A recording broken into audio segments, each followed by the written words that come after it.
Hay libros que te enseñan una idea y luego hay libros que directamente te cambian la forma de observar el mundo. A mí eso me ha pasado con Antifrágil de Nassim Taleb.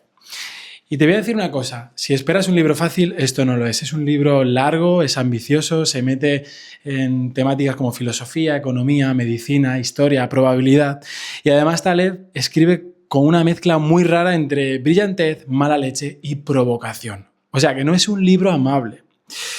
De hecho, hay muchas críticas que lo admiran muchísimo y otras dicen que es un caos excesivo. Y creo que ambas tienen parte de razón.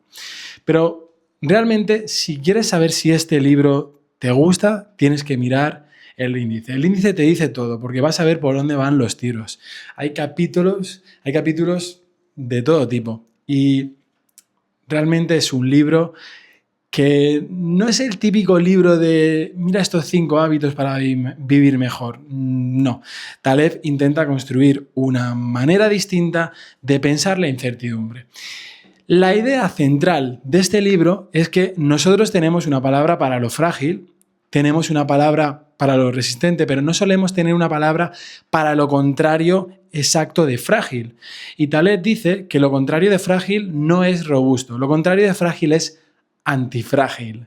¿Qué significa esto? Bueno, que hay cosas que cuando reciben golpes se rompen, esto por supuesto que es lo frágil. Hay cosas que cuando reciben golpes aguantan y se quedan igual. Esto sería lo robusto. Y hay cosas que cuando reciben una dosis de desorden, de estrés o de volatilidad, mejoran. Esto sería antifrágil. Y Taleb lo explica con imágenes míticas como la espada de Damocles para lo frágil, la hidra para lo antifrágil, que le cortas la cabeza y le salen 2, y lo robusto podría ser el fénix, por ejemplo, ¿no?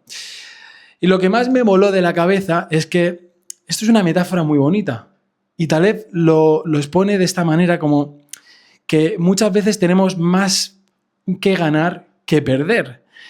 Eso es antifrágil, no tener miedo a perder.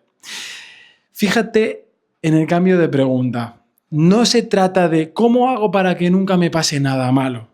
Taleb lo que dice que es que te formule la pregunta de ¿cómo me coloco en la vida para que ciertas sacudidas que me pueden pasar en la vida no me destruyen, sino que incluso me mejoren? Esto a mí me parece brutal porque de repente dejas de obsesionarte con controlar todo y empiezas a preguntarte por cómo yo afronto las cosas. Uno de mis personajes favoritos del libro es Tony el Gordo. Taleb lo contrapone al experto clásico, al académico, al que sabe muchísimo de todo, al que confía muchísimo en todas las explicaciones. Y Tony el Gordo no va por ahí. Tony tiene calle, no cree tanto en las predicciones, detecta fragilidades, huele cuando alguien está montado encima de una estructura aparentemente seria, pero con un punto débil enorme. Entonces, Tony el Gordo representa a este tipo de una manera cómica, graciosa, haciendo una crítica a muchísimos expertos que tienen muchos títulos, pero que al final nos están engañando en muchas ocasiones. No son tan intelectuales como se piensan ni tan expertos. Taleb premia a esas personas que viven desde la experiencia y se exponen al riesgo. Y eso conecta con otra historia brutal del libro, la de Green Lambert, un trader que ganó muchísimo dinero operando madera verde, sin saber siquiera que el término no significaba madera pintada de verde, sino madera recién cortada. ¿Qué está diciendo Taleb con esto? Que muchas veces confundimos el conocimiento que suena importante con el conocimiento que realmente importa. Que saber hablar de algo no siempre es saber hacerlo. Y eso, sinceramente, aplica a media Internet. Es increíble. Por ejemplo, hay otra idea que habla el libro de hormesis. Y esto a mí me encanta. Se trata de que pequeñas dosis de estrés pueden activar respuestas beneficiosas, mientras que una dosis alta al final te va a dañar. En biología esto es muy común, porque no estamos hechos para una comunidad que sea plana y constante, estamos hechos para cierta variabilidad. Y ahí mete un ejemplo histórico buenísimo, Mitrídates, que es el rey que según la tradición se fue inmunizando a ciertos venenos tomando pequeñas dosis.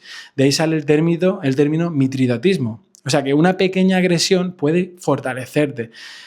Una agresión masiva te destruye. Si tomara una dosis enorme de veneno, moriría. Por eso también insiste tanto en que avanzar no siempre va a ser sumar. A veces avanzar es quitar, por ejemplo, quitar algo de ruido, quitar excesos, quitar dependencias que tenemos, quitar intervenciones innecesarias. Habla mucho y hace mucha crítica con los médicos. Y esto es la vía negativa. La vía negativa dice que bueno, lo hace de una manera muy práctica, que muchas veces no mejoras metiendo más cosas, sino dejando de meter las que te están empeorando. Y esto me encanta porque es una crítica muy directa a la lógica moderna de más aplicaciones, más hacks, más suplementos, más métodos, más cosas, porque a veces el progreso real es sustractivo, es decir, se trata de quitar. De hecho, uno de los temas más fuertes del libro es la iatrogenia, que se trata del daño que produce la intervención. En medicina, el término significa daño causado por el propio tratamiento o por la actuación del médico. Y Taleb amplía esta intuición a todo tipo de sistemas, ya no solamente en medicina.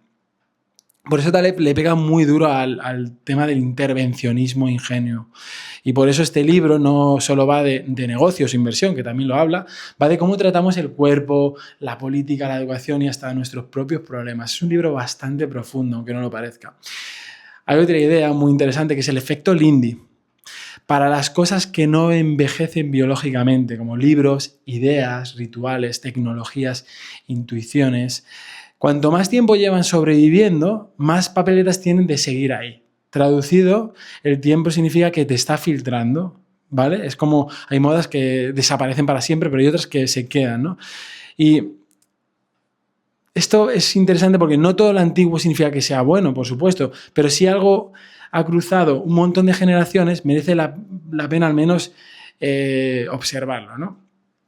Y al final, bueno, el libro no es mágico, no es una fórmula mágica, pero me ha hecho pensar que a veces no se trata de tener todo clarificado, de tener todo organizado, que una vida con menos dependencia, al final es una vida con más margen, con más tranquilidad, más capacidad de beneficiarte de los imprevistos. Este libro te enseña a poder vivir dentro del caos. Y que a veces tener más criterio y querer tenerlo todo controlado no es lo correcto, no es lo fácil, te vuelve más frágil.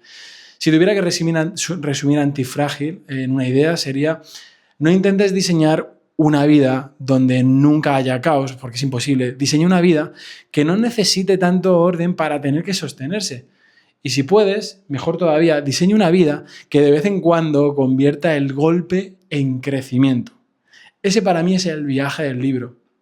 Darte cuenta que dentro del caos puedes beneficiarte, que del desorden te puedes beneficiar. Por eso creo que este libro me ha marcado tanto y por eso durante esta semana estoy haciendo un reto en redes sociales, en Instagram, exponiéndome a dificultades como entrenar más de la cuenta, exponerme a ayunos o incluso dedicarle un día entero a solo comer vegetales. Se trata de qué manera dentro de este desorden yo soy capaz de afrontarlo, porque considero que esto me va a llevar a ser una persona antifrágil, mucho más resiliente, mucho más fuerte y amar el caos. Si te tienes que quedar con algo, ama el caos. No tengas ese miedo de que, aunque las cosas no parezcan que salen del todo bien, probablemente ese caos, ese desorden te está convirtiendo en una persona antifrágil y eso es mucho más importante. Esto es Más allá del automático. Nos vemos el próximo miércoles.